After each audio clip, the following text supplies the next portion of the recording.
The Hound of the Baskervilles by Sir Arthur Conan Doyle. Chapter 1. Mr. Sherlock Holmes. Mr. Sherlock Holmes, who was usually very late in the mornings, save upon those not infrequent occasions when he was up all night, was seated at the breakfast table. I stood upon the hearth-rug and picked up the stick which our visitor had left behind him the night before. It was a fine, thick piece of wood, bulbous-headed, of the sort which is known as a Penang lawyer. Just under the head was a broad silver band nearly an inch across. To James Mortimer, M.R.C.S., from his friends of the C.C.H., was engraved upon it, with the date 1884. It was just such a stick as the old-fashioned family practitioner used to carry, dignified, solid, and reassuring. "Well, Watson, what do you make of it?" Holmes was sitting with his back to me, and I had given him no sign of my occupation. "How did you know what I was doing? I believe you have eyes in the back of your head." "I have at least a well-polished, silver-plated coffee-pot in front of me," said he. "But tell me, Watson, what do you make of our visitor's stick, since we have been so unfortunate as to miss him, and have no notion of his errand? This accidental souvenir becomes of importance. Let me hear you reconstruct the man by an examination of it." "I think," said I, following as far as I could the methods of my companion, "Dr. Mortimer is a successful elderly medical man, well esteemed, since those who know him give him his mark of their appreciation." "Good," said Holmes. "Excellent. I think also that the probability is in favour of his being a country practitioner who does a great deal of his visiting on foot." "Why so?" "Because this stick, though originally a very handsome one, has been so knocked about that I can hardly imagine a town practitioner carrying it. The thick iron ferrule is worn down, so it is evident that he has done a great amount of walking with it." "Perfectly sound," said Holmes. "And then again, there is the Friends of the C.C.H. I should guess that to be the something hunt, the local hunt to whose members he has possibly given some surgical assistance, and which has made him a small presentation in return." "Really, Watson, you excel yourself," said Holmes, pushing back his chair and lighting a cigarette. "I am bound to say that in all the accounts which you have been so good as to give of my own small achievements, you have habitually underrated your own abilities. It may be that you are not yourself luminous, but you are a conductor of light. Some people, without possessing genius, have a remarkable power of stimulating it. I confess, my dear fellow, that I am very much in your debt." He had never said as much before, and I must admit that his words gave me keen pleasure, for I had often been piqued by his indifference to my admiration and to the attempts which I had made to give publicity to his methods. I was proud, too, to think that I had so far mastered his system as to apply it in a way which earned his approval. He now took the stick from my hands and examined it for a few minutes with his naked eyes. Then, with an expression of interest, he laid down his cigarette, and carrying the cane to the window, he looked over it again with a convex lens. "Interesting, though elementary," said he as he returned to his favourite corner of the settee. "There are certainly one or two indications upon the stick. It gives us the basis for several deductions." "Has anything escaped me?" I asked with some self-importance. "I trust that there's nothing of consequence which I have overlooked." "I am afraid, my dear Watson, that most of your conclusions were erroneous. When I said that you stimulated me, I meant, to be frank, that in noting your fallacies I was occasionally guided towards the truth. Not that you are entirely wrong in this instance. The man is certainly a country practitioner, and he walks a great deal." "Then I was right." "To that extent." "But that was all?" "No, no, my dear Watson, not all, by no means all. I would suggest, for example, that a presentation to a doctor is more likely to come from a hospital than from a hunt, and that when initials C.C. are placed before that hospital, the words Charing Cross very naturally suggest themselves. You may be right. The probability lies in that direction, and if we take this as a working hypothesis, we have a fresh basis from which to start our construction of this unknown visitor. Well, then, supposing that CCH does stand for Charing Cross Hospital, what further inferences may we draw? Do none suggest themselves? You know my methods. Apply them. I can only think of the obvious conclusion that the man has practised in town before going to the country. I think that we might venture a little farther than this. Look at it in this light. On what occasion would it be most probable that such a presentation would be made? When would his friends unite to give him a pledge of their goodwill? Obviously at the moment when Dr. Mortimer withdrew from the service of the hospital in order to start a practice for himself. We know there has been a presentation. We believe there has been a change from a town hospital to a country practice. Is it, then, stretching our inference too far, to say that the presentation was on the occasion of the change? It certainly seems probable. Now, you will observe that he could not have been on the staff of the hospital, since only a man well established in a London practice could hold such a position. And such a one would not drift into the country. What was he then? If he was in the hospital, and yet not on the staff, he could only have been a house surgeon or a house physician, little more than a senior student. And he left 5 years ago. The date is on the stick. So your grave, middle-aged family practitioner vanishes into thin air, my dear Watson, and there emerges a young fellow, under 30, amiable, unambitious, absent-minded, and the possessor of a favourite dog, which I should describe roughly as being larger than a terrier and smaller than a mastiff. I laughed incredulously as Sherlock Holmes leaned back in his settee and blew little wavering rings of smoke up to the ceiling. "As to the latter part, I have no means of checking you," said I, "but at least it is not difficult to find out a few particulars about the man's age and professional career." From my small medical shelf I took down the medical directory and turned up the name. There were several Mortimers, but only one could be our visitor.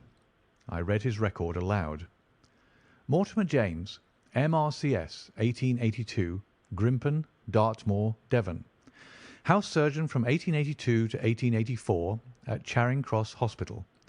Winner of the Jackson Prize for Comparative Pathology, with essay entitled "Is Disease a Reversion?" Corresponding member of the Swedish Pathological Society. Author of Some Freaks of Atavism, Lancet, 1882. Do We Progress? Journal of Psychology, March 1883. Medical Officer for the parishes of Grimpen, Thorsley, and High Barrow. No mention of that local hunt, Watson, said Holmes with a mischievous smile, but a country doctor, as you very astutely observed. I think that I am fairly justified in my inferences. As to the adjectives, I said, if I remember right, amiable, unambitious, and absent-minded. It is my experience that it is only an amiable man in this world who receives testimonials, only an unambitious one who abandons a London career for the country, and only an absent-minded one who leaves his stick and not his visiting card after waiting an hour in your room. And the dog? Has been in the habit of carrying this stick behind his master. Being a heavy stick, the dog has held it tightly by the middle, and the marks of his teeth are very plainly visible. The dog's jaw, as shown in the space between these marks, is too broad, in my opinion, for a terrier, and not broad enough for a mastiff. It may have been, yes, by Jove, it is a curly-haired spaniel. He had risen and paced the room as he spoke. Now he halted in the recess of the window. There was such a ring of conviction in his voice that I glanced up in surprise. "My dear fellow, how can you possibly be so sure of that?" "For the very simple reason that I see the dog himself on our very doorstep, and there is the ring of its owner. Don't move, I beg you, Watson. He is a professional brother of yours, and your presence may be of assistance to me. Now is the dramatic moment of fate, Watson, when you hear a step upon the stair which is walking into your life, and you know not whether for good or ill. What does Dr. James Mortimer, the man of science, ask of Sherlock Holmes, the specialist in crime? Come in." The appearance of our visitor was a surprise to me, since I had expected a typical country practitioner. He was a very tall, thin man with a long nose like a beak, which jutted out between two keen grey eyes, set closely together and sparkling brightly from behind a pair of gold-rimmed glasses. He was clad in a professional but rather slovenly fashion, for his frock-coat was dingy and his trousers frayed. Though young, his long back was already bowed, and he walked with a forward thrust of his head and a general air of peering benevolence. As he entered, his eyes fell upon the stick in Holmes's hand, and he ran towards it with an exclamation of joy. "I'm so very glad," said he. "I was not so sure whether I had left it here or in the shipping office. I would not lose that stick for the world." "A presentation, I see," said Holmes. "Yes, sir." "From Charing Cross Hospital?" "From one or two friends there on the occasion of my marriage." "Dear, dear, that's bad," said Holmes, shaking his head. Dr. Mortimer blinked through his glasses in mild astonishment. "Why was it bad?" "Only that you have disarranged our little deductions. Your marriage, you say?" "Yes, sir. I married, and so left the hospital, and with it all hopes of a consulting practice. It was necessary to make a home of my own." "Come, come, we are not so far wrong after all," said Holmes. "And now, Dr. James Mortimer." "Mr., sir, Mr. A humble M.R.C.S." "And a man of precise mind, evidently." "A dabbler in science, Mr. Holmes. A picker-up of shells on the shores of the great unknown ocean. I presume that it is Mr. Sherlock Holmes who I am addressing, and not—" "No, this is my friend Dr. Watson." "Glad to meet you, sir. I have heard your name mentioned in connection with that of your friend." "You interest me very much, Mr. Holmes. I had hardly expected so dolichocephalic a skull of such well-marked supraorbital development. Would you have any objection to my running my finger along your parietal fissure? A cast of your skull, sir, until the original is available, would be an ornament to any anthropological museum. It is not my intention to be fulsome, but I confess that I covet your skull." Sherlock Holmes waved our strange visitor into a chair. "You are an enthusiast in your line of thought, I perceive, sir, as I am in mine," said he. "I observe from your forefinger that you make your own cigarettes. Have no hesitation in lighting one." The man drew out paper and tobacco and twirled the one up in the other with surprising dexterity. He had long, quivering fingers, as agile and restless as the antennae of an insect. Holmes was silent, but his little darting glances showed me the interest which he took in our curious companion. "I presume, sir," said he at last, "that it was not merely for the purpose of examining my skull that you have done me the honour to call here last night and again to-day." "No, sir, no, though I am happy to have had the opportunity of doing that as well. I came to you, Mr. Holmes, because I recognise that I am myself an unpractical man, and because I am suddenly confronted with a most serious and extraordinary problem. Recognising as I do that you are the second highest expert in Europe." "Indeed, sir. May I inquire who has the honour to be the first?" asked Holmes with some asperity. "To the man of precisely scientific mind, the work of Monsieur Bertillon must always appeal strongly." "Then had you not better consult him?" "I said, sir, to the precisely scientific mind. But as a practical man of affairs, it is acknowledged that you stand alone. I trust, sir, that I have not inadvertently—" "Just a little," said Holmes. "I think, Dr. Mortimer, you would do wisely if, without more ado, you would kindly tell me plainly what the exact nature of the problem is in which you demand my assistance. End of Chapter 1.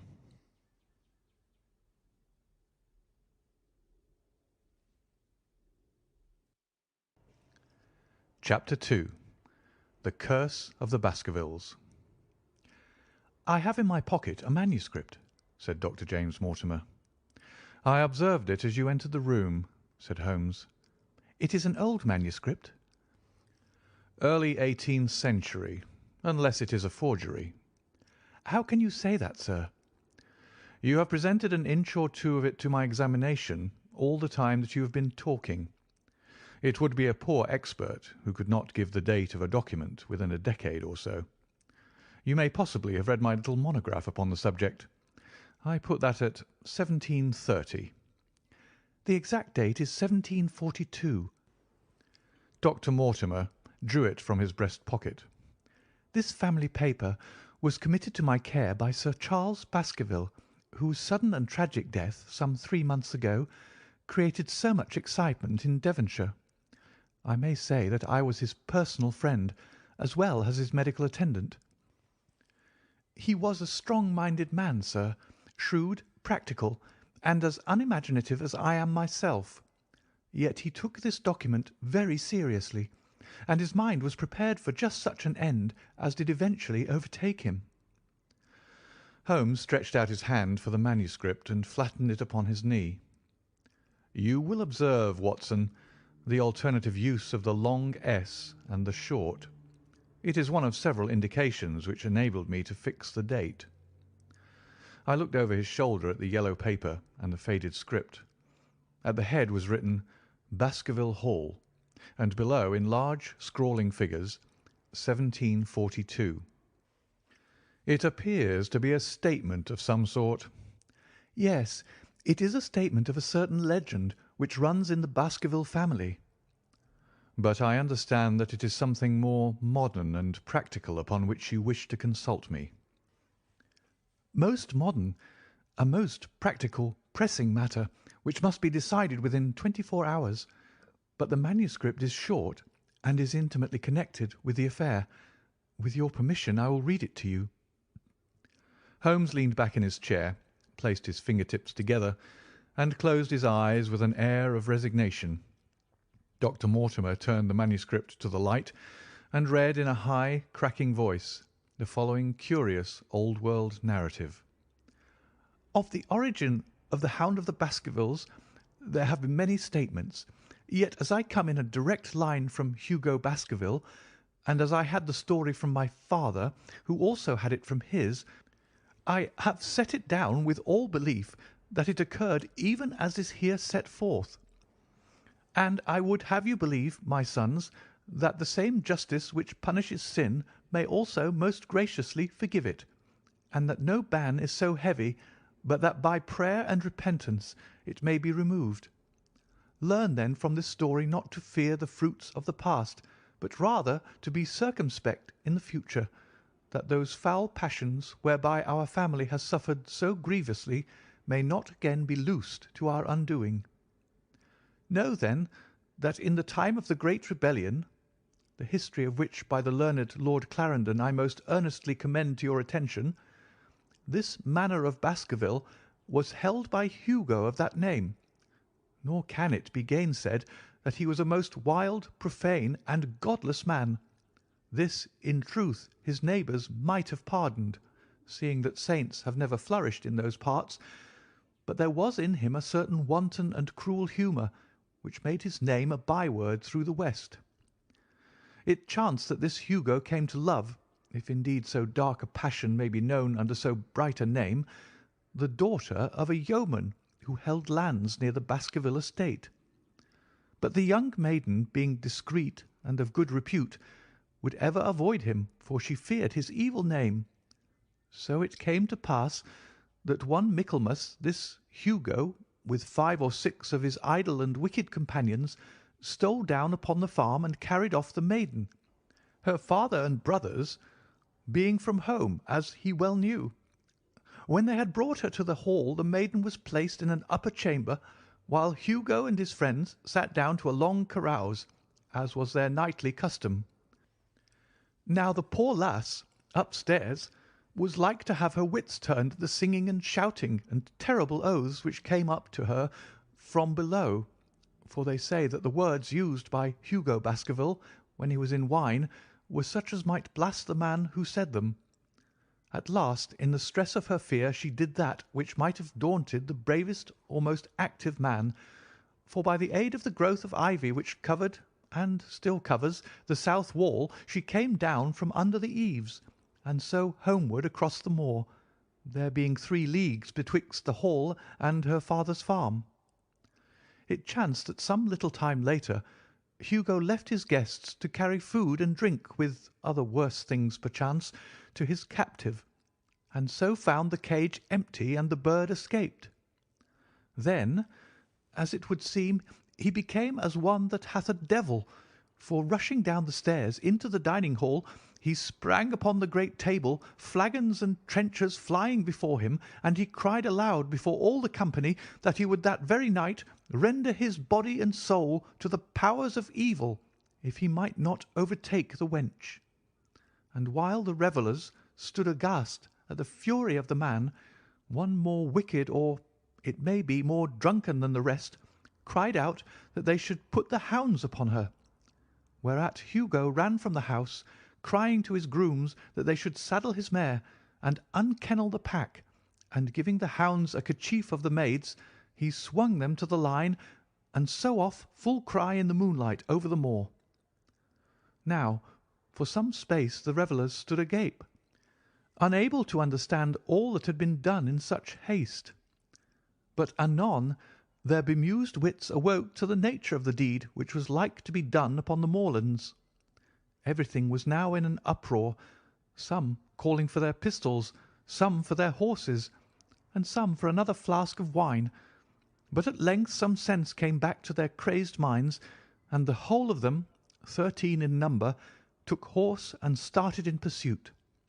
The moon shone clear above them, and they rode swiftly abreast, taking that course which the maid must needs have taken if she were to reach her own home. They had gone a mile or 2 when they passed one of the night shepherds upon the moorlands, and they cried to him to know if he had seen the hunt.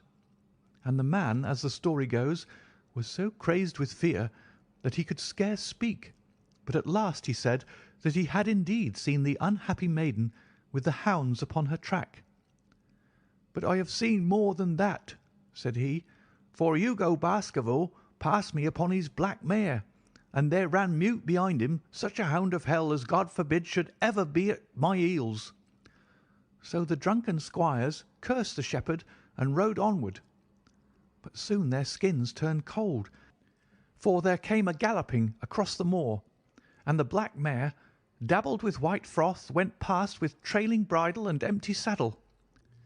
Then the revellers rode close together, for a great fear was on them, but they still followed over the moor, though each, had he been alone, would have been right glad to have turned his horse's head. Riding slowly in this fashion, they came at last upon the hounds. These, though known for their valour and their breed, were whimpering in a cluster at the head of a deep dip or goyle, as we call it, upon the moor, some slinking away, and some with starting hackles and staring eyes, gazing down the narrow valley before them. The company had come to a halt, more sober men, as you may guess, than when they started. The most of them would by no means advance, but 3 of them, the boldest, or it may be the most drunken, rode forward down the goyle. Now it opened into a broad space in which stood 2 of those great stones, still to be seen there, which were set by certain forgotten peoples in the days of old. The moon was shining bright upon the clearing, and there in the centre lay the unhappy maid where she had fallen, dead of fear and of fatigue. But it was not the sight of her body, nor yet that of the body of Hugo Baskerville lying near her, which raised the hair upon the heads of these 3 daredevil roisterers, but it was that, standing over Hugo and plucking at his throat, there stood a foul thing, a great black beast, shaped like a hound, yet larger than any hound that ever mortal eye has rested upon. And even as they looked, the thing tore the throat out of Hugo Baskerville, on which, as it turned its blazing eyes and dripping jaws upon them, the three shrieked with fear and rode for dear life, still screaming across the moor. One, it is said, died that very night of what he had seen, and the other twain were but broken men for the rest of their days. Such is the tale, my sons, of the coming of the hound which is said to have plagued the family so sorely ever since. If I have set it down, it is because that which is clearly known hath less terror than that which is but hinted at and guessed. Nor can it be denied that many of the family have been unhappy in their deaths, which have been sudden, bloody, and mysterious. Yet may we shelter ourselves in the infinite goodness of Providence, which would not for ever punish the innocent beyond that third or fourth generation which is threatened in Holy Writ. To that Providence, my sons, I hereby commend you, and I counsel you by way of caution to forbear from crossing the moor in those dark hours when the powers of evil are exalted. This from Hugo Baskerville to his sons Roger and John, with instructions that they say nothing thereof to their sister Elizabeth.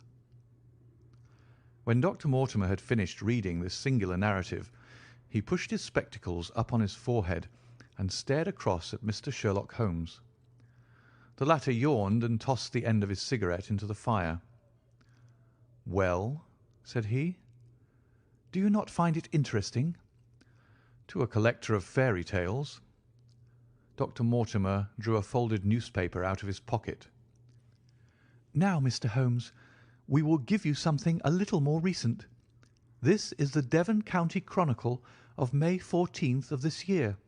It is a short account of the facts elicited at the death of Sir Charles Baskerville, which occurred a few days before that date."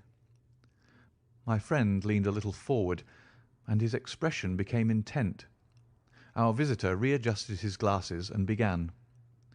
"The recent sudden death of Sir Charles Baskerville, whose name has been mentioned as the probable Liberal candidate for Mid Devon at the next election, has cast a gloom over the county. Though Sir Charles had resided at Baskerville Hall for a comparatively short period, his amiability of character and extreme generosity had won the affection and respect of all who had been brought into contact with him. In these days of nouveau riche, it is refreshing to find a case where the scion of an old county family which had fallen upon evil days is able to make his own fortune and to bring it back with him to restore the fallen grandeur of his line. Sir Charles, as is well known, made large sums of money in South African speculation. More wise than those who go on until the wheel turns against them, he realized his gains and returned to England with them. It is only 2 years since he took up his residence at Baskerville Hall, and it is common talk how large were those schemes of reconstruction and improvement which had been interrupted by his death. Being himself childless, it was his openly expressed desire that the whole countryside should within his own lifetime profit by his good fortune, and many will have personal reasons for bewailing his untimely end. His generous donations to local and county charities have been frequently chronicled in these columns. The circumstances connected with the death of Sir Charles cannot be said to have been entirely cleared up by the inquest, but at least enough has been done to dispose of those rumours to which local superstition has given rise. There is no reason whatever to suspect foul play, or to imagine that death could be from any but natural causes. Sir Charles was a widower, and a man who may be said to have been in some ways of an eccentric habit of mind. In spite of his considerable wealth, he was simple in his personal tastes, and his indoor servants at Baskerville Hall consisted of a married couple named Barrymore, the husband acting as butler and the wife as housekeeper. Their evidence, corroborated by that of several friends, tends to show that Sir Charles' health has for some time been impaired, and points especially to some affection of the heart, manifesting itself in changes of colour, breathlessness, and acute attacks of nervous depression. Dr. James Mortimer, The friend and medical attendant of the deceased has given evidence to the same effect. The facts of the case are simple. Sir Charles Baskerville was in the habit every night before going to bed of walking down the famous yew alley of Baskerville Hall. The evidence of Barrymore's shows that this had been his custom. On the 4th of May, Sir Charles had declared his intention of starting next day for London, and had ordered Barrymore to prepare his luggage. That night he went out as usual for his nocturnal walk, in the course of which he was in the habit of smoking a cigar. He never returned. At 12 o'clock Barrymore, finding the hall door still open, became alarmed, and lighting a lantern went in search of his master. The day had been wet, and Sir Charles's footmarks were easily traced down the alley. Halfway down this walk there is a gate which leads out onto the moor. There were indications that Sir Charles had stood for some little time here. He then proceeded down the alley, and it was at the far end of it that his body was discovered. One fact which has not been explained is the statement of Barrymore that his master's footprints altered their character from the time that he passed the moor gate, that he appeared from thence onward to have been walking upon his toes. One Murphy, a gipsy horse dealer, was on the moor at no great distance at the time, but he appears by his own confession to have been the worse for drink. He declares that he heard cries, but is unable to state from what direction they came. No signs of violence were to be discovered upon Sir Charles's person, and though the doctor's evidence pointed to an almost incredible facial distortion, so great that Dr. Mortimer refused at first to believe that it was indeed his friend and patient who lay before him, it was explained that is a symptom which is not unusual in cases of dyspnea and death from cardiac exhaustion. This explanation was borne out by the post-mortem examination, which showed long-standing organic disease, and the coroner's jury returned a verdict in accordance with the medical evidence. It is well that this is so, for it is obviously of the utmost importance that Sir Charles's heir should settle at the Hall and continue the good work which has been so sadly interrupted. Had the prosaic finding of the coroner not finally put an end to the romantic stories which have been whispered in connection with the affair, it might have been difficult to find a tenant for Baskerville Hall. It is understood that the next of kin is Mr. Henry Baskerville, if he is still alive, the son of Sir Charles Baskerville's younger brother. The young man, when last heard of, was in America, and inquiries are being instituted with a view to informing him of his good fortune. Dr. Mortimer refolded his paper and replaced it in his pocket. Those are the public facts, Mr. Holmes, in connection with the death of Sir Charles Baskerville. I must thank you, said Sherlock Holmes, for calling my attention to a case which certainly presents some features of interest.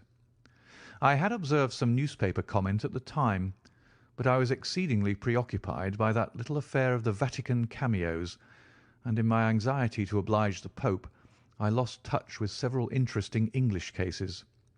This article, you say, contains all the public facts? It does. Then let me have the private ones. He leaned back, put his fingertips together, and assumed his most impassive and judicial expression. In doing so, said Dr. Mortimer, who had begun to show signs of some strong emotion, I am telling that which I have not confided to anyone. My motive for withholding it from the coroner's inquiry is that a man of science shrinks from placing himself in the public position of seeming to endorse a popular superstition. I had the further motive that Baskerville Hall, as the paper says, would certainly remain untenanted if anything were done to increase its already rather grim reputation. For both these reasons, I thought that I was justified in telling rather less than I knew, since no practical good could result from it. But with you there is no reason why I should not be perfectly frank. The moor is very sparsely inhabited, and those who live near each other are thrown very much together. For this reason I saw a good deal of Sir Charles Baskerville. With the exception of Mr. Frankland of Lafter Hall and Mr. Stapleton, the naturalist, There are no other men of education within many miles. Sir Charles was a retiring man, but the chance of his illness brought us together, and a community of interest in science kept us so. He had brought back much scientific information from South Africa, and many a charming evening we had spent together discussing the comparative anatomy of the Bushman and the Hottentot. Within the last few months it became increasingly plain to me that Sir Charles's nervous system was strained to the breaking point. He had taken this legend which I have read you exceedingly to heart, so much so that although he would walk in his own grounds, nothing would induce him to go out upon the moor at night. Incredible as it may appear to you, Mr. Holmes, he was honestly convinced that a dreadful fate overhung his family, and certainly the records which he was able to give of his ancestors were not encouraging. The idea of some ghastly presence constantly haunted him, and on more than one occasion he has asked me whether I had on my medical journeys at night ever seen any strange creature or heard the baying of a hound. The latter question he put to me several times, and always with a voice which vibrated with excitement. I can well remember driving up to his house in the evening some 3 weeks before the fatal event. He chanced to be at his hall door. I had descended from my gig and was standing in front of him when I saw his eyes fix themselves over my shoulder and stare past me with an expression of the most dreadful horror. I whisked round and had just time to catch a glimpse of something which I took to be a large black calf passing at the head of the drive. So excited and alarmed was he that I was compelled to go down to the spot where the animal had been and look around for it. It was gone, however, and the incident appeared to make the worst impression upon his mind. I stayed with him all the evening, and it was on that occasion, to explain the emotion which he had shown, that he confided to my keeping that narrative which I read to you when I first came in. I mention this small episode because it assumes some importance in view of the tragedy which followed, but I was convinced at the time that the matter was entirely trivial, and that his excitement had no justification. I was at my advice that Sir Charles was about to go to London. His heart was, I knew, affected, and the constant anxiety in which he lived, however chimerical the cause of it might be, was evidently having a serious effect upon his health. I thought that a few months among the distractions of town would send him back a new man. Mr. Stapleton, a mutual friend who was much concerned at his state of health, was of the same opinion. At the last instant came this terrible catastrophe. On the night of Sir Charles's death, Barrymore the butler, who made the discovery, sent Perkins the groom on horseback to me, and as I was sitting up late, I was able to reach Baskerville Hall within an hour of the event. I checked and corroborated all the facts which were mentioned at the inquest. I followed the footsteps down the yew alley. I saw the spot at the moor-gate where he seemed to have waited. I remarked the change in the shape of the prints after that point. I noted that there were no other footsteps save those of Barrymore on the soft gravel. And finally, I carefully examined the body, which had not been touched until my arrival. Sir Charles lay on his face, his arms out, his fingers dug into the ground, and his features convulsed with some strong emotion to such an extent that I could hardly have sworn to his identity. There was certainly no physical injury of any kind, but one false statement was made by Barrymore at the inquest. He said that there were no traces upon the ground round the body. He did not observe any, but I did, some little distance off, but fresh and clear. Footprints? Footprints. A man's or a woman's? Dr. Mortimer looked strangely at us for an instant, and his voice sank almost to a whisper as he answered, "Mr. Holmes, they were the footprints of a gigantic hound." End of chapter 2.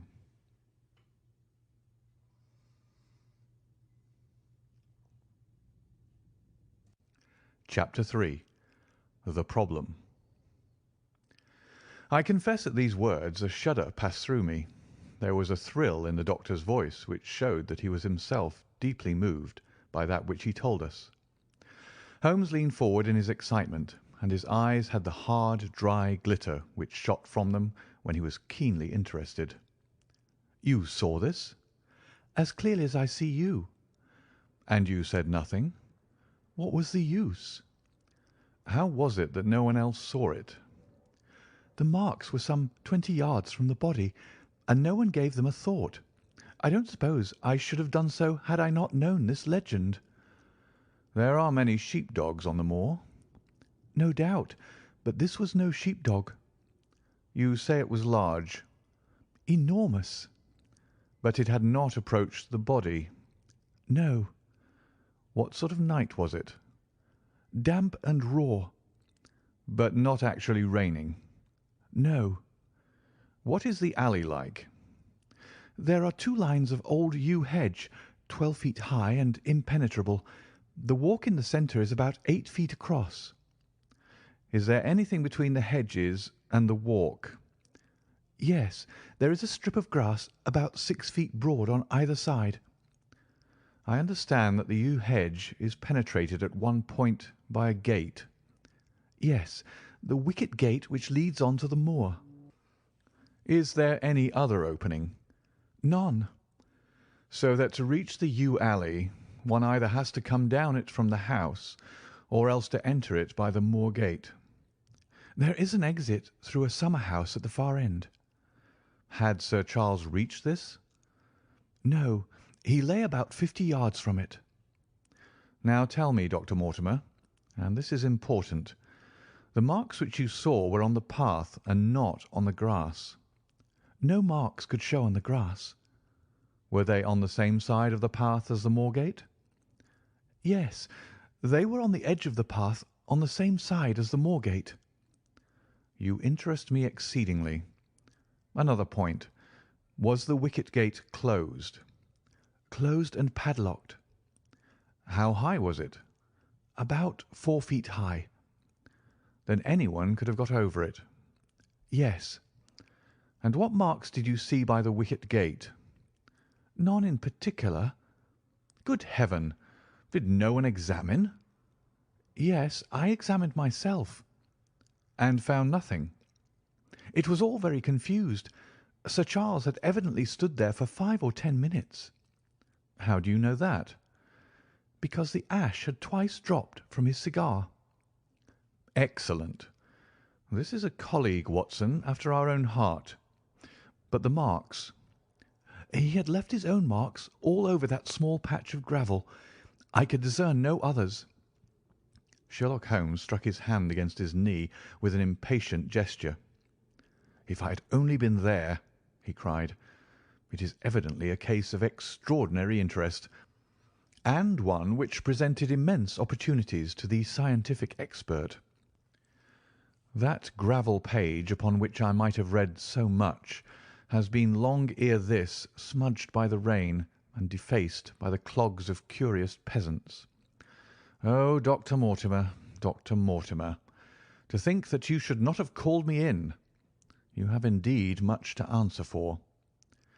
"I could not call you in, Mr. Holmes, without disclosing these facts to the world, and I have already given my reasons for not wishing to do so. Besides—"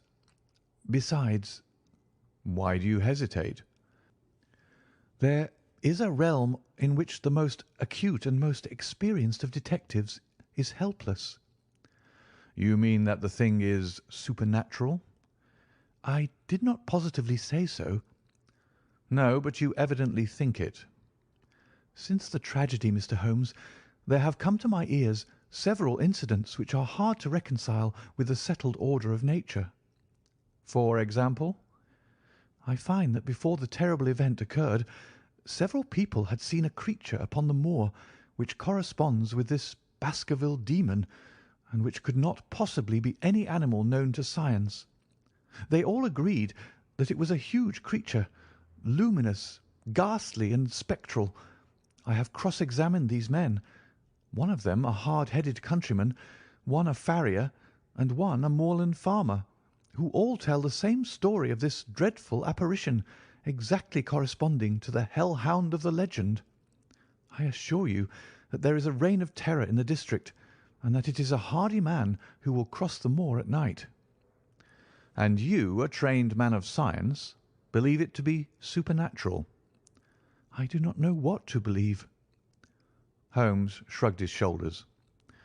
"I have hitherto confined my investigations to this world," said he. "In a modest way I have combated evil, but to take on the father of evil himself would, perhaps, be too ambitious a task. Yet you must admit that the footmark is material." "The original hound was material enough to tug a man's throat out, and yet he was diabolical as well." "I see that you have quite gone over to the supernaturalists. But now, Dr. Mortimer, tell me this. If you hold these views, why have you come to consult me at all? You tell me in the same breath that it is useless to investigate Sir Charles's death, and that you desire me to do it." "I did not say that I desired you to do it." "Then how can I assist you?" "By advising me as to what I should do with Sir Henry Baskerville, who arrives at Waterloo Station." Dr. Mortimer looked at his watch. "In exactly 1 hour and a quarter." "He being the heir?" "Yes. On the death of Sir Charles, we inquired for this young gentleman, and found that he had been farming in Canada. From the accounts which have reached us, he is an excellent fellow in every way. I speak now not as a medical man, but as a trustee and executor of Sir Charles's will." "There is no other claimant, I presume?" "None. The only other kinsman whom we have been able to trace was Roger Baskerville, the youngest of 3 brothers, of whom poor Sir Charles was the elder. The second brother, who died young, is the father of this lad Henry. The third, Roger, was the black sheep of the family. He came of the old masterful Baskerville strain, and was the very image, they tell me, of the family picture of old Hugo. He made England too hot to hold him, fled to Central America, and died there in 1876 of yellow fever. Henry is the last of the Baskervilles. In 1 hour and 5 minutes I meet him at Waterloo Station. I have had a wire that he arrived at Southampton this morning. Now, Mr. Holmes, what would you advise me to do with him?" "Why should he not go to the home of his fathers?" "It seems natural, does it not? And yet consider that every Baskerville who goes there meets with an evil fate. I feel sure that if Sir Charles could have spoken with me before his death, he would have warned me against bringing this, the last of the old race, and the heir to great wealth, to that deadly place. And yet it cannot be denied that the prosperity of the whole poor, bleak countryside depends upon his presence. All the good work which has been done by Sir Charles will crash to the ground if there is no tenant of the Hall. I fear lest I should be swayed too much by my own obvious interest in the matter, and that is why I bring the case before you, and ask for your advice." Holmes considered for a little time. "Put into plain words, the matter is this," said he. "In your opinion, there is a diabolical agency which makes Dartmoor an unsafe abode for a Baskerville. That is your opinion?" "At least I might go the length of saying that there is some evidence that this may be so." "Exactly. But surely, if your supernatural theory be correct, it could work the young man evil in London as easily as in Devonshire. A devil with merely local powers, like a parish vestry, would be too inconceivable a thing." "You put the matter more flippantly, Mr. Holmes, than you would probably do if you were brought into personal contact with these things. Your advice, then, as I understand it, is that the young man will be as safe in Devonshire as in London. He comes in 50 minutes. What would you recommend?" "I recommend, sir, that you take a cab, call off your spaniel who is scratching at my front door, and proceed to Waterloo to meet Sir Henry Baskerville." "And then?" "And then you will say nothing to him at all until I have made up my mind about the matter." "How long will it take you to make up your mind?" 24 hours. At 10 o'clock tomorrow, Dr. Mortimer. I'll be much obliged to you if you will call upon me here, and it will be of help to me in my plans for the future if you will bring Sir Henry Baskerville with you." "I will do so, Mr. Holmes." He scribbled the appointment on his shirt cuff and hurried off in his strange, peering, absent-minded fashion. Holmes stopped him at the head of the stair. "Only one more question, Dr. Mortimer. You say that before Sir Charles Baskerville's death several people saw this apparition upon the moor." "3 people did." "Did any see it after?" "I have not heard of any." "Thank you.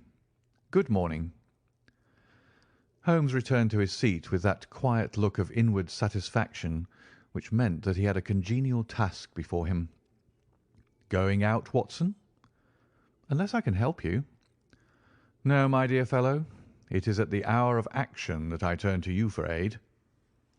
But this is splendid, really unique from some points of view. When you pass Bradley's, would you ask him to send up a pound of the strongest shag tobacco? Thank you. It would be as well if you could make it convenient not to return before evening. Then I shall be very glad to compare impressions as to this most interesting problem which has been submitted to us this morning." I knew that seclusion and solitude were very necessary for my friend in those hours of intense mental concentration during which he weighed every particle of evidence, constructed alternative theories, balanced one against the other, and made up his mind as to which points were essential and which immaterial. I therefore spent the day at my club, and did not return to Baker Street until evening. It was nearly 9 o'clock when I found myself in the sitting-room once more. My first impression as I opened the door was that a fire had broken out, for the room was so filled with smoke that the light of the lamp upon the table was blurred by it. As I entered, however, my fears were set at rest, for it was the acrid fumes of strong, coarse tobacco which took me by the throat and set me coughing. Through the haze I had a vague vision of Holmes in his dressing-gown, coiled up in an armchair with his black clay pipe between his lips. Several rolls of paper lay around him. "Caught cold, Watson?" said he. "No, it's this poisonous atmosphere." "I suppose it is pretty thick, now that you mention it." "Thick? It's intolerable." "Open the window, then. You've been at your club all day, I perceive." "My dear Holmes." "Am I right?" "Certainly, but how?" He laughed at my bewildered expression. "There is a delightful freshness about you, Watson, which makes it a pleasure to exercise any small powers which I possess at your expense. A gentleman goes forth on a showery and miry day. He returns immaculate in the evening, with a gloss still on his hat and his boots. He has been a fixture, therefore, all day. He is not a man with intimate friends. Where, then, could he have been? Is it not obvious?" "Well, it is rather obvious." "The world is full of obvious things which nobody by any chance ever observes. Where do you think that I have been?" "A fixture also." "On the contrary, I have been to Devonshire." "In spirit?" "Exactly. My body has remained in this armchair, and has, I regret to observe, consumed in my absence 2 large pots of coffee and an incredible amount of tobacco. After you left, I sent down to Stamford's for the ordnance map of this portion of the moor, and my spirit has hovered over it all day. I flatter myself that I could find my way about." "A large-scale map, I presume?" "Very large." He unrolled one section and held it over his knee. "Here you have the particular district which concerns us. That is Baskerville Hall in the middle."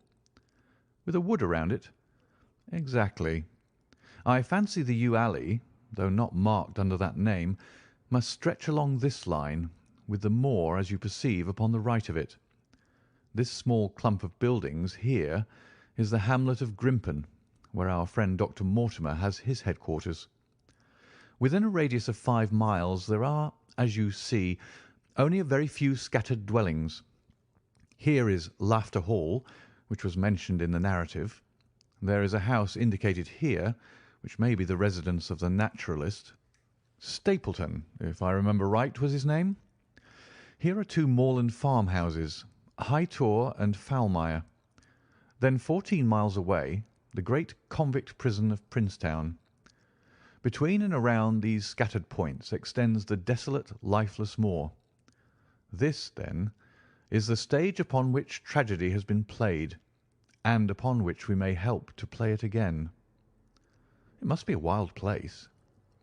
Yes, the setting is a worthy one, if the devil did desire to have a hand in the affairs of men.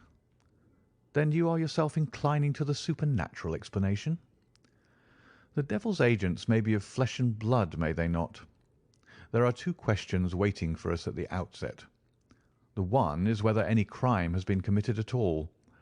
The second is what is the crime and how was it committed? Of course, if Dr. Mortimer's surmise should be correct, and we are dealing with forces outside the ordinary laws of nature, there is an end of our investigation. But we are bound to exhaust all other hypotheses before falling back upon this one. I think we'll shut that window again, if you don't mind. It is a singular thing that I find that a concentrated atmosphere helps a concentration of thought. I have not pushed it to the length of getting into a box to think, but that is the logical outcome of my convictions. Have you turned the case over in your mind? Yes, I've thought a good deal of it in the course of the day. What do you make of it? It is very bewildering. It has certainly a character of its own. There are points of distinction about it. That change in the footprints, for example. What do you make of that? Mortimer said that the man had walked on tiptoe down that portion of the alley. He only repeated what some fool had said at the inquest. Why should a man walk on tiptoe down the alley? What then? He was running, Watson, running desperately, running for his life, running until he burst his heart and fell dead upon his face. Running from what? There lies our problem. There are indications that the man was crazed with fear before he ever began to run. How can you say that? I am presuming that the cause of his fears came to him across the moor. If that was so, and it seems most probable, only a man who had lost his wits would have run from the house instead of towards it. If the gipsy's evidence may be taken as true, he ran with cries for help in the direction where help was least likely to be. Then again, whom was he waiting for that night? And why was he waiting for him in the yew alley rather than in his own house? You think that he was waiting for someone? The man was elderly and infirm. We can understand his taking an evening stroll, but the ground was damp and the night inclement. Is it natural that he should stand for 5 or 10 minutes, as Dr. Mortimer, with more practical sense than I should have given him credit for, deduced from the cigar ash? But he went out every evening. I think it unlikely that he waited at the moor-gate every evening. On the contrary, the evidence is that he avoided the moor. That night he waited there. It was the night before he made his departure for London. The thing takes shape, Watson. It becomes coherent. Might I ask you to hand me my violin, and we will postpone all further thought upon this business until we have had the advantage of meeting Dr. Mortimer and Sir Henry Baskerville in the morning. End of chapter 3.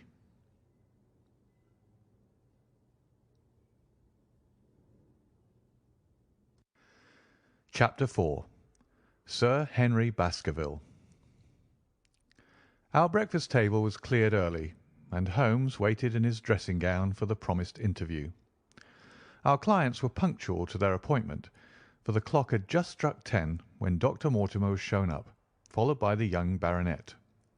The latter was a small, alert, dark-eyed man about 30 years of age, very sturdily built, with thick black eyebrows and a strong, pugnacious face. He wore a ruddy-tinted tweed suit and had the weather-beaten appearance of one who has spent most of his time in the open air. And yet there was something in his steady eye and the quiet assurance of his bearing which indicated the gentleman. "This is Sir Henry Baskerville," said Dr. Mortimer. "Why, yes," said he. "And the strange thing is, Mr. Sherlock Holmes, that if my friend here had not proposed coming round to you this morning, I should have come on my own account. I understand that you think out little puzzles, and I've had one this morning which wants more thinking out than I am able to give it.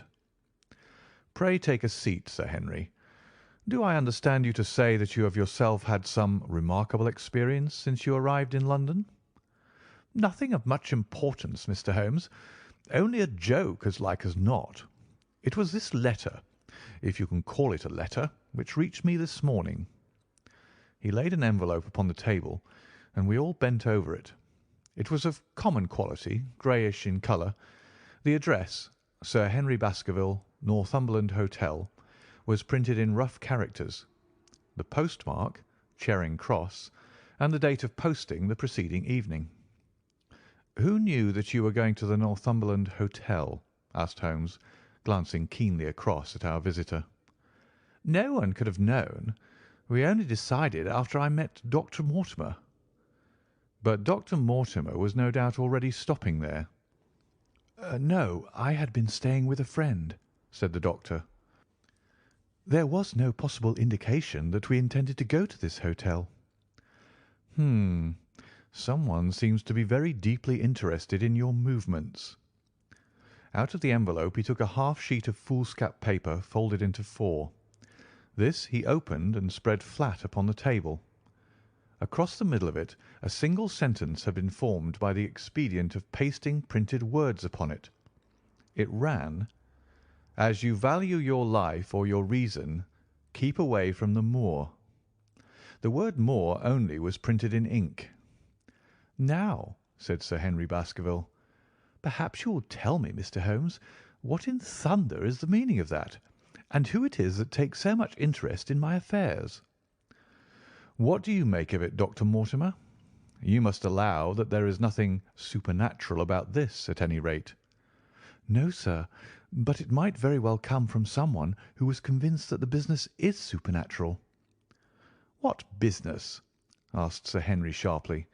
"It seems to me that all you gentlemen know a great deal more than I do about my own affairs." "You shall share our knowledge before you leave this room, Sir Henry.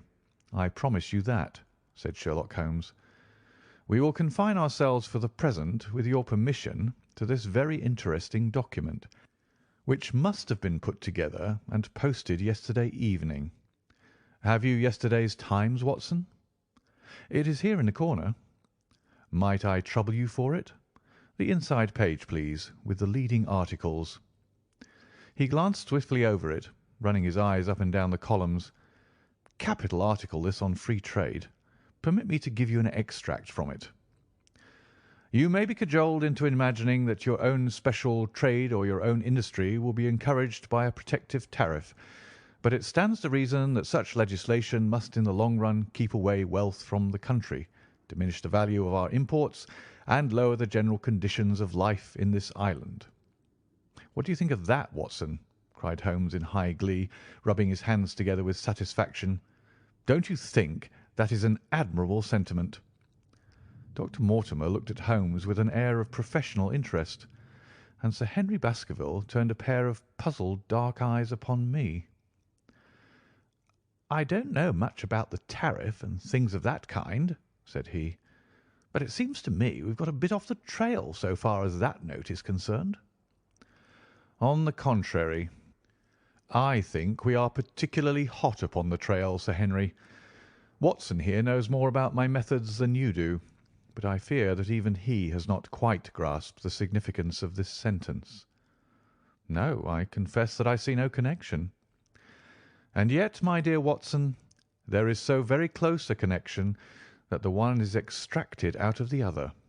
You, your life, reason, value, keep away from the. Don't you see now whence these words have been taken?" "By thunder, you're right. Well, if that isn't smart!" cried Sir Henry. "If any possible doubt remained, it is settled by the fact that keep away and from thee are cut out in one piece." "Well, now, So it is. Really, Mr. Holmes, this exceeds anything which I could have imagined, said Dr. Mortimer, gazing at my friend in amazement. I could understand anyone saying that the words were from a newspaper, but that you should name which and add that it came from the leading article is really one of the most remarkable things which I have ever known. How did you do it? I presume, Doctor, that you could tell the skull of a negro from that of an Eskimo. Most certainly. But how? Because that is my special hobby. The differences are obvious. The supraorbital crest, the facial angle, the maxillary curve, But this is my special hobby, and the differences are equally obvious. There is as much difference to my eyes between the leaded bourgeois type of a Times article and the slovenly print of an evening halfpenny paper as there could be between your negro and your Eskimo. The detection of types is one of the most elementary branches of knowledge to the special expert in crime, though I confess that once, when I was very young, I confused the Leeds Mercury with the Western Morning News. But a Times leader is entirely distinctive, and these words could have been taken from nothing else. As it was done yesterday, the strong probability was that we should find the words in yesterday's issue. So far as I can follow you, then, Mr. Holmes, said Sir Henry Baskerville, someone cut out this message with a scissors. Nail scissors, said Holmes. You can see that it was a very short-bladed scissors, since the cutter had to take 2 snips over "keep away." That is so. Someone then cut out the message with a pair of short-bladed scissors, pasted it with paste— "Gum," said Holmes. "With gum onto the paper. But I want to know why the word 'more' should have been written." "Because he could not find it in print. The other words were all simple and might be found in any issue, but 'more' would be less common." "Why, of course, that would explain it. Have you read anything else in this message, Mr. Holmes?" "There are 1 or 2 indications, and yet the utmost pains have been taken to remove all clues. The address, you observe, is printed in rough characters. But the Times is a paper which is seldom found in any hands but those of the highly educated. We may take it, therefore, that the letter was composed by an educated man who wished to pose as an uneducated one, and his effort to conceal his own writing suggests that the writing might be known, or come to be known, by you. Again, you will observe that the words are not gummed on in an accurate line, but that some are much higher than others. Life, for example, is quite out of its proper place. That may point to carelessness, or it may point to agitation and hurry upon the part of the cutter. On the whole, I incline to the latter view, since the matter was evidently important, and it is unlikely that the composer of such a letter would be careless. If he were in a hurry, it opens up the interesting question why he should be in a hurry, since any letter posted up to early morning would reach Sir Henry before he would leave his hotel. Did the composer fear an interruption? And from whom? "We are coming now rather into the region of guesswork," said Dr. Mortimer. "Say rather into the region where we balance probabilities and choose the most likely. It is the scientific use of the imagination, but we have always some material basis on which to start our speculation. Now, you would call it a guess, no doubt, but I am almost certain that this address has been written in a hotel." "How in the world can you say that?" "If you examine it carefully, you will see that both the pen and the ink have given the writer trouble. The pen has spluttered twice in a single word, and has run dry 3 times in a short address, showing that there was very little ink in the bottle. Now, a private pen or ink bottle is seldom allowed to be in such a state, and the combination of the 2 must be quite rare. But you know the hotel ink and the hotel pen, where it is rare to get anything else. Yes, I have very little hesitation in saying that could we examine the waste-paper baskets of the hotels round Charing Cross until we found the remains of the mutilated Times leader, we could lay our hands straight upon the person who sent this singular message. Hello, hello, what's this?" He was carefully examining the foolscap upon which the words were pasted, holding it only an inch or two from his eyes. "Well?" "Nothing," said he, throwing it down. "It is a blank half-sheet of paper without even a watermark upon it. I think we have drawn as much as we can from this curious letter. And now, Sir Henry, has anything else of interest happened to you since you have been in London?" "Why, no, Mr. Holmes, I think not." "You have not observed anyone follow or watch you?" "I seem to have walked right into the thick of a dime novel," said our visitor. "Why in thunder should anyone follow or watch me?" "We are coming to that. You have nothing else to report to us before we go into this matter?" "Well, it depends upon what you think worth reporting." "I think anything out of the ordinary routine of life well worth reporting." Sir Henry smiled. "I don't know much of British life yet, for I've spent nearly all my time in the States and in Canada, but I hope that to lose one of your boots is not part of the ordinary routine of life over here." "You have lost one of your boots?" "My dear sir," cried Dr. Mortimer, "it is only mislaid. You will find it when you return to the hotel. What is the use of troubling Mr. Holmes with trifles of this kind?" "Well, he asked me for anything outside the extraordinary." "Exactly," said Holmes. "However foolish the incident may seem, you have lost one of your boots, you say?" "Well, mislaid it, anyhow. I put them both outside my door last night, and there was only one in the morning. I could get no sense out of the chap who cleans them. The worst of it is that I only bought the pair last night in the Strand, and I have never had them on." "If you have never worn them, why did you put them out to be cleaned?" "They were tan boots and had never been varnished. That was why I put them out." "Then I understand that on your arrival in London yesterday you went out at once and bought a pair of boots." "I did a great deal of shopping. Dr. Mortimer here went round with me. You see, if I am to be squire down there I must dress the part, and it may be that I have got a little careless in my ways out west. Among other things I bought these brown boots, gave $6 for them, and had one stolen before ever I had them on my feet." "It seems a singularly useless thing to steal," said Sherlock Holmes. "I confess that I share Dr. Mortimer's belief that it will not be long before the missing boot is found." "And now, gentlemen," said the baronet with decision, "it seems to me that I have spoken quite enough about the little that I know. It is time that you kept your promise and gave me a full account of what we are all driving at." "Your request is a very reasonable one," Holmes answered. "Dr. Mortimer, I think you could not do better than to tell your story as you told it to us." Thus encouraged, our scientific friend drew his papers from his pocket and presented the whole case as he had done upon the morning before. Sir Henry Baskerville listened with the deepest attention and with an occasional exclamation of surprise. "Well, I seem to have come into an inheritance with a vengeance," said he, when the long narrative was finished. "Of course, I've heard of the Hound ever since I was in the nursery. It's the pet story of the family, though I never thought of taking it seriously before. But as to my uncle's death, well, it all seems boiling up in my head, and I can't get it clear yet. You don't seem quite to have made up your mind whether it's a case for a policeman or a clergyman."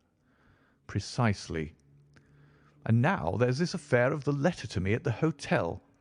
I suppose that fits into its place." "It seems to show that someone knows more than we do about what goes on upon the moor," said Dr. Mortimer. "And also," said Holmes, "that someone is not ill disposed towards you, since they warn you of danger. Or it may be that they wish, for their own purposes, to scare me away." "Well, of course, that is possible also. I am very much indebted to you, Dr. Mortimer, for introducing me to a problem which presents several interesting alternatives.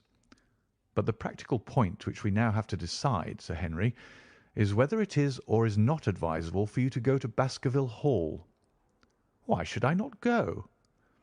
"There seems to be danger." "Do you mean danger from this family fiend, or do you mean danger from human beings?" "Well, that is what we have to find out." "Whichever it is, my answer is fixed. There is no devil in hell, Mr. Holmes, and there is no man upon earth who can prevent me from going to the home of my own people, and you may take that to be my final answer." His dark brows knitted and his face flushed to a dusky red as he spoke. It was evident that the fiery temper of the Baskervilles was not extinct in this their last representative. "Meanwhile," said he, "I have hardly had time to think over all that you've told me. It's a big thing for a man to have to understand and to decide at one sitting. I should like to have a quiet hour by myself to make up my mind. Now look here, Mr. Holmes, it's 11:30 now, and I'm going back right away to my hotel. Suppose you and your friend Dr. Watson come round and lunch with us at 2. I'll be able to tell you more clearly then how this thing strikes me." "Is that convenient to you, Watson?" "Perfectly." "Then you may expect us. Shall I have a cab called?" "I'd prefer to walk, for this affair has flurried me rather." "I'll join you in walk with pleasure," said his companion. "Then we meet again at 2 o'clock. Au revoir and good morning." We heard the steps of our visitors descend the stair and the bang of the front door. In an instant Holmes had changed from the languid dreamer to the man of action. "Your hat and boots, Watson. Quick! Not a moment to lose." He rushed into his room in his dressing gown and was back again in a few seconds in a frock coat. We hurried together down the stairs and into the street. Dr. Mortimer and Baskerville were still visible about 200 yards ahead of us in the direction of Oxford Street. "Shall I run and stop them?" "Not for the world, my dear Watson. I am perfectly satisfied with your company if you will tolerate mine. Our friends are wise, for it is certainly a very fine morning for a walk." He quickened his pace until we had decreased the distance which divided us by about half. Then, still keeping 100 yards behind, we followed into Oxford Street and so down Regent Street. Once our friend stopped and stared into a shop window, upon which Holmes did the same. An instant afterwards he gave a little cry of satisfaction, and, following the direction of his eager eyes, I saw that a hansom cab with a man inside, which had halted on the other side of the street, was now proceeding slowly onward again. "There's our man, Watson. Come along. We'll have a good look at him, even if we can do no more."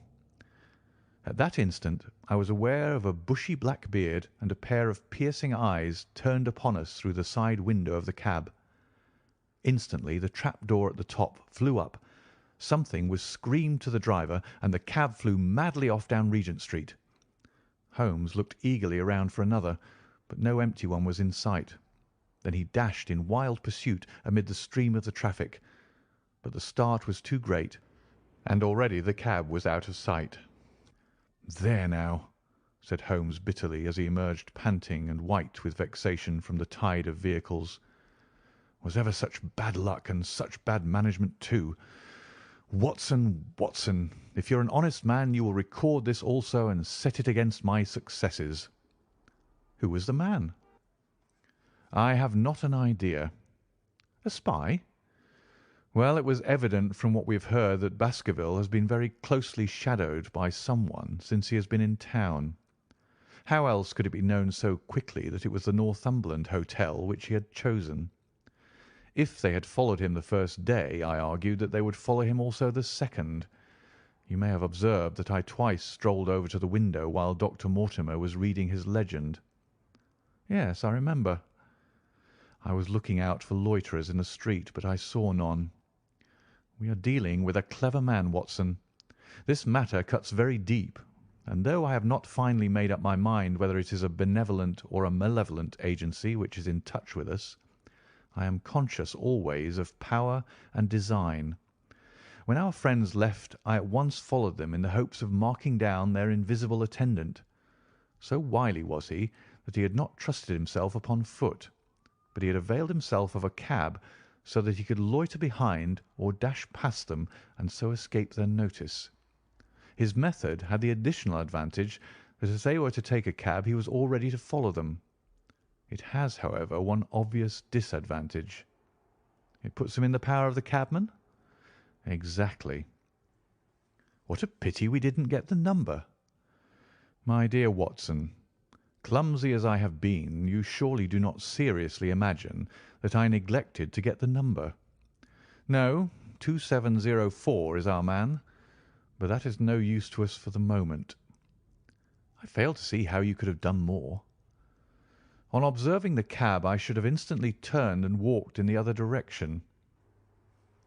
I should then, at my leisure, have hired a second cab and followed the first at a respectful distance, or, better still, have driven to the Northumberland Hotel and waited there.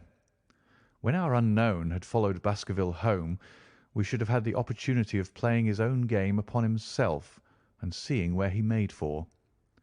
As it is, by an indiscreet eagerness, which was taken advantage of with extraordinary quickness and energy by our opponent, we have betrayed ourselves and lost our man. We had been sauntering slowly down Regent Street during this conversation, and Dr. Mortimer with his companion had long vanished in front of us. "There is no object in our following them," said Holmes. "The shadow has departed and will not return. We must see what further cards we have in our hands and play them with decision. Could you swear to that man's face within the cab?" "I could swear only to the beard." "And so could I, from which I gather that in all probability it was a false one. A clever man upon so delicate an errand has no use for a beard save to conceal his features. Come in here, Watson." He turned into one of the district messenger offices, where he was warmly greeted by the manager. "Ah, Wilson, I see you have not forgotten the little case in which I had the good fortune to help you." "No, sir, indeed I have not. You saved my good name and perhaps my life." "My dear fellow, you exaggerate.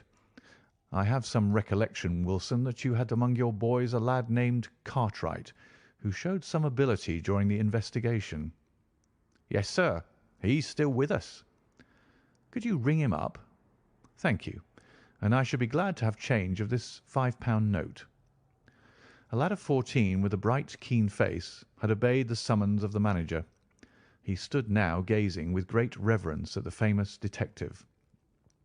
"Let me have the hotel directory," said Holmes. "Thank you. Now, Cartwright, there are the names of 23 hotels here, all in the immediate neighbourhood of Charing Cross. Do you see?" "Yes, sir." "You will visit each one of these in turn." "Yes, sir." "You will begin in each case by giving the outside porter 1 shilling. Here are 23 shillings." "Yes, sir." "You will tell him that you want to see the waste paper of yesterday. You will say that an important telegram has miscarried, and that you are looking for it. You understand?" "Yes, sir." "But what you are really looking for is the centre page of the Times with some holes cut in it with scissors. Here is a copy of the Times. It is this page. You could easily recognise it, could you not?" "Yes, sir." "In each case the outside porter will send for the hall porter, to whom also you will give 1 shilling. Here are 23 shillings. You will then learn in possibly 20 cases out of the 23 that the waste of the day before has been burned or removed. In the 3 other cases you will be shown a heap of paper, and you will look for this page of the Times among it. The odds are enormously against your finding it. There are 10 shillings over in case of emergencies. Let me have a report by wire at Baker Street before evening. And now, Watson, it only remains for us to find out by wire the identity of the cabman, number 2704, and then we will drop into one of the Bond Street picture galleries and fill in the time until we are due at the hotel. End of chapter 4.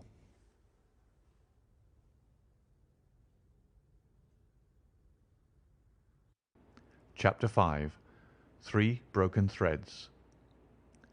Sherlock Holmes had, in a very remarkable degree, the power of detaching his mind at will. For 2 hours the strange business in which we had been involved appeared to be forgotten, and he was entirely absorbed in the pictures of the modern Belgian masters.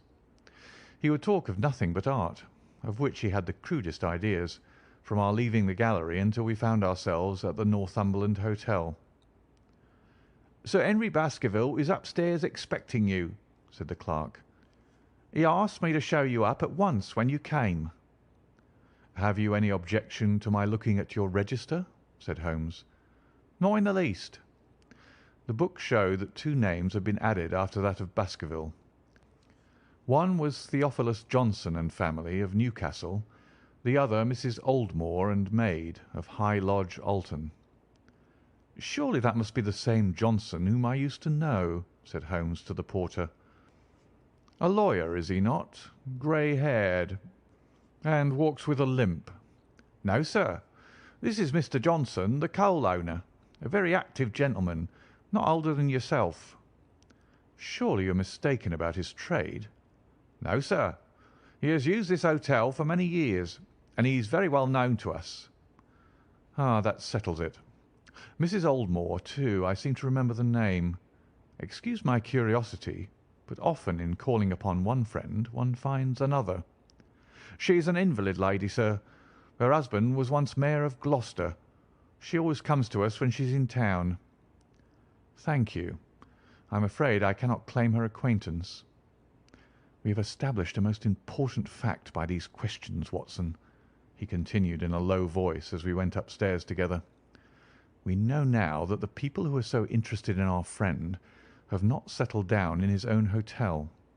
That means that while they are, as we have seen, very anxious to watch him, they are equally anxious that he should not see them. Now, this is a most suggestive fact." "What does it suggest?" "It suggests— Hello, my dear fellow, what on earth is the matter?"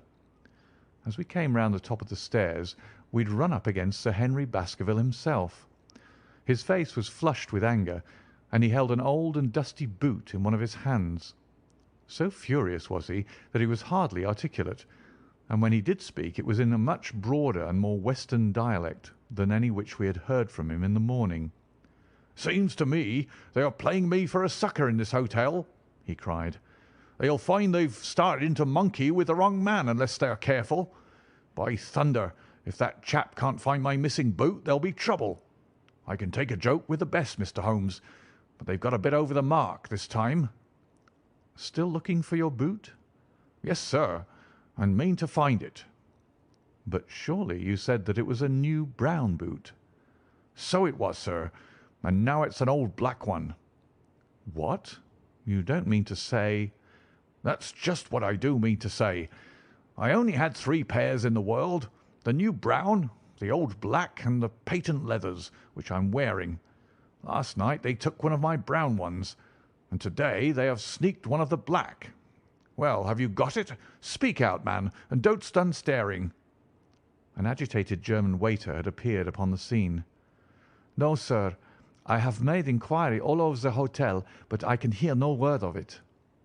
"Well, either that boot comes back before sundown, or I'll see the manager and tell him that I go right straight out of this hotel."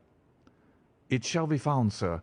I promise you that if you'll have a little patience it will be found." "Mind it is, for it's the last thing of mine that I'll lose in this den of thieves. Well, well, Mr. Holmes, you'll excuse my troubling you about such a trifle." "I think it's well worth troubling about." "Why?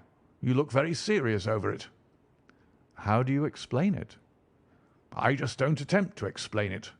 It seems the very maddest, queerest thing that ever happened to me." "The queerest, perhaps," said Holmes thoughtfully. "What do you make of it yourself?" "Well, I don't profess to understand it yet.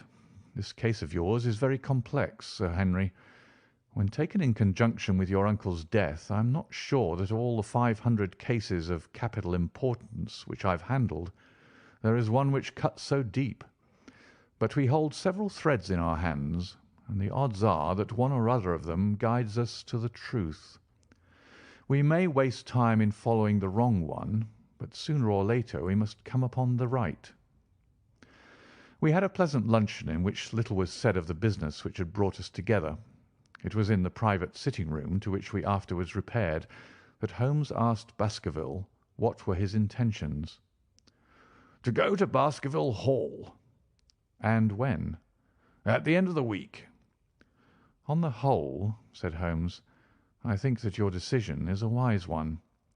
I have ample evidence that you are being dogged in London, and amid the millions of this great city it is difficult to discover who these people are or what their object can be. If their intentions are evil, they might do you mischief, and we should be powerless to prevent it. You did not know, Dr. Mortimer, that you were followed this morning from my house." Dr. Mortimer started violently. "Followed? By whom?" "That, unfortunately, is what I cannot tell you. Have you among your neighbours or acquaintances on Dartmoor any man with a black, full beard?" "No, or let me see. Why, yes, Barrymore, Sir Charles's butler, is a man with a full black beard." "Ha! Where is Barrymore?" "He is in charge of the hall." "We had best ascertain if he is really there, or if by any possibility he might be in London." "How can you do that?" "Give me a telegraph form. Is all ready for Sir Henry? That will do. Addressed to Mr. Barrymore, Baskerville Hall. What is the nearest telegraph office? Grimpen? Very good. We will send a second wire to the postmaster, Grimpen. Telegram to Mr. Barrymore to be delivered into his own hand. If absent, please return wire to Sir Henry Baskerville, Northumberland Hotel." That should let us know before evening whether Barrymore is at his post in Devonshire or not. "That's so," said Baskerville. "By the way, Dr. Mortimer, who is this Barrymore, anyhow?" "He is the son of the old caretaker, who is dead. They have looked after the hall for 4 generations now. So far as I know, he and his wife are as respectable a couple as any in the county." "At the same time," said Baskerville, "it's clear enough that so long as there are none of the family at the Hall, these people have a mighty fine home and nothing to do." "That is true." "Did Barrymore profit at all by Sir Charles's will?" asked Holmes. "He and his wife had £500 each." "Ha! Did they know that they would receive this?" "Yes. Sir Charles was very fond of talking about the provisions of his will." "That is very interesting." "I hope," said Dr. Mortimer, "that you do not look with suspicious eyes upon everyone who received a legacy from Sir Charles, for I also had £1,000 left to me." "Indeed! And anyone else?" "There were many insignificant sums to individuals, and a large number of public charities. The residue all went to Sir Henry." "And how much was the residue?" £740,000. Holmes raised his eyebrows in surprise. "I had no idea that so gigantic a sum was involved," said he. "Sir Charles had the reputation of being rich, but we did not know how very rich he was until we came to examine his securities. The total value of the estate was close on to £1 million. Dear me, it is a stake for which a man might well play a desperate game. And one more question, Dr. Mortimer. Supposing that anything happened to our young friend here, you will forgive the unpleasant hypothesis, who would inherit the estate?" "Since Roger Baskerville, Sir Charles's youngest brother, died unmarried, the estate would descend to the Desmonds, who are distant cousins. James Desmond is an elderly clergyman in Westmoreland." "Thank you. These details are all of great interest. Have you met Mr. James Desmond?" "Yes. He once came down to visit Sir Charles. He is a man of venerable appearance and of saintly life. I remember that he refused to accept any settlement from Sir Charles, though he pressed it upon him." "And this man of simple tastes would be the heir to Sir Charles's thousands?" "He would be the heir to the estate, because that is entailed. He would also be the heir to the money unless it were willed otherwise by the present owner, who can, of course, do what he likes with it." And have you made your will, Sir Henry?" "No, Mr. Holmes, I have not. I've had no time, for it was only yesterday that I learned how matters stood. But in any case I feel that the money should go with the title and estate. That was my poor uncle's idea. How is the owner going to restore the glories of the Baskervilles if he has not money enough to keep up the property? House, land, and dollars must go together." "Quite so. Well, Sir Henry, I am of one mind with you as to the advisability of you going down to Devonshire without delay. There is only one provision which I must make. You certainly must not go alone." "Dr. Mortimer returns with me." "But Dr. Mortimer has his practice to attend to, and his house is miles away from yours. With all the good will in the world he may be unable to help you. No, Sir Henry, you must take with you someone, a trusty man, who will be always by your side." "Is it possible that you could come yourself, Mr. Holmes?" "If matters came to a crisis, I should endeavour to be present in person, but you can understand that with my extensive consulting practice, and with the constant appeals which reach me from many quarters, it is impossible for me to be absent from London for an indefinite time. At the present instant, one of the most revered names in England is being besmirched by a blackmailer, and only I can stop a disastrous scandal. You will see how impossible it is for me to go to Dartmoor." "Whom would you recommend, then?" Holmes laid his hand upon my arm. "If my friend would undertake it, there is no man who is better worth having at your side when you are in a tight place. No one can say more confidently than I." The proposition took me completely by surprise, but before I had time to answer, Baskerville seized me by the hand and wrung it heartily. "Well, now, that is real kind of you, Dr. Watson," said he. "You see how it is with me, and you know just as much about the matter as I do. If you will come down to Baskerville Hall and see me through, I'll never forget it." The promise of adventure had always a fascination for me, and I was complimented by the words of Holmes and by the eagerness with which the baronet hailed me as a companion. "I'll come with pleasure," said I. "I do not know how I could employ my time better." "And you will report very carefully to me," said Holmes. "When a crisis comes, as it will do, I will direct how you shall act. I suppose that by Saturday all might be ready."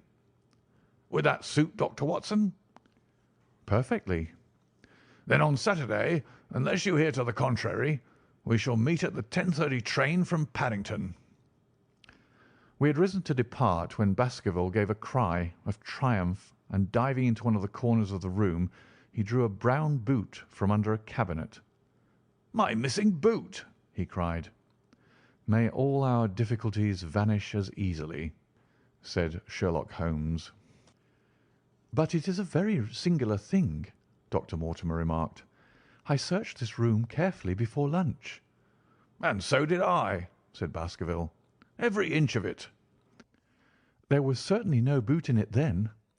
"In that case, the waiter must have placed it there while we were lunching." The German was sent for, but professed to know nothing of the matter, nor could any inquiry clear it up. Another item had been added to that constant and apparently purposeless series of small mysteries which had succeeded each other so rapidly. Setting aside the whole grim story of Sir Charles's death, we had a line of inexplicable incidents all within the limits of 2 days, which included the receipt of the printed letter, the black-bearded spy in the hansom, the loss of the new brown boot, the loss of the old black boot, and now the return of the new brown boot. Holmes sat in silence in the cab as we drove back to Baker Street, and I knew from his drawn brows and keen face that his mind, like my own, was busy in endeavouring to frame some scheme into which all these strange and apparently disconnected episodes could be fitted. All afternoon and late into the evening he sat lost in tobacco and thought. Just before dinner 2 telegrams were handed in. The first ran, "Have just heard that Barrymore is at the Hall. Baskerville." The second, "Visited 23 hotels as directed, but sorry to report unable to trace cut sheet of Times. Cartwright. There go two of my threads, Watson. There is nothing more stimulating than a case where everything goes against you. We must cast around for another scent. We still have the cabman who drove the spy. Exactly. I have wired to get his name and address from the official registry. I should not be surprised if this were an answer to my question. The ring at the bell proved to be something even more satisfactory than an answer, however, for the door opened and a rough-looking fellow entered who was evidently the man himself. "I got a message from the head office that a gent at this address had been inquiring for number 2704, said he. "I've driven my cab this 7 years and never a word of complaint.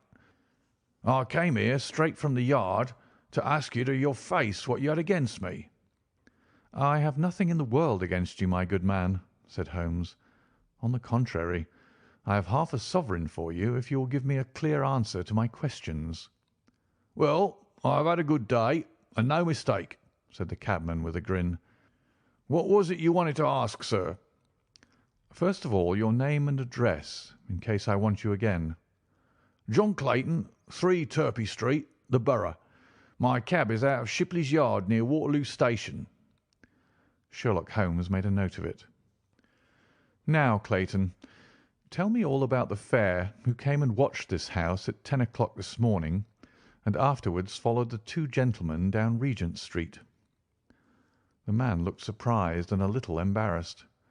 "Why, there's no good my telling you things, for you seem to know as much as I do already," said he. "The truth is that the gentleman told me that he was a detective, and I was to say nothing about him to anyone." "My good fellow, this is a very serious business, and you may find yourself in a pretty bad position if you try to hide anything from me. You say that your fare told you that he was a detective." "Yes, he did." "When did he say this?" "When he left me." "Did he say anything more?" "He mentioned his name."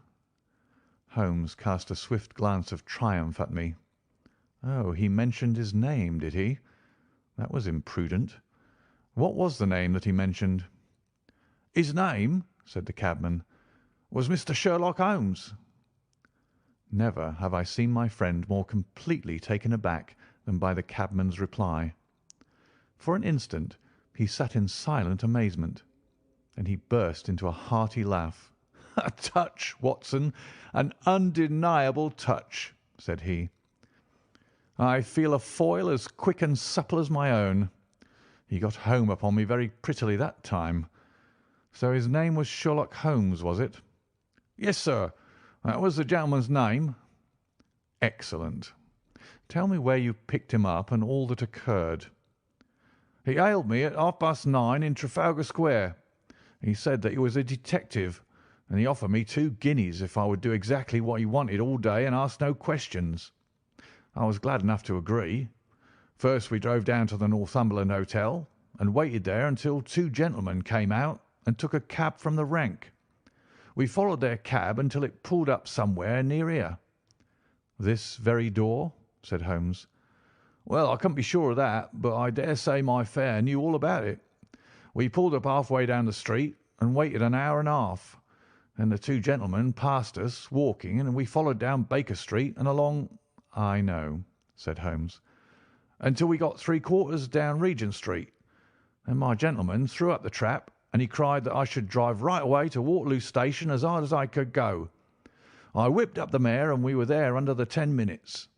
Then he paid up his 2 guineas, like a good one, and away he went into the station. Only just as he was leaving, he turned round and he said, 'It might interest you to know that you've been driving Mr. Sherlock Holmes.' That's how I came to know the name." "I see. And you saw no more of him?" "Not after he went into the station." "And how would you describe Mr. Sherlock Holmes?" The cabman scratched his head. "Well, he wasn't altogether such an easy gentleman to describe.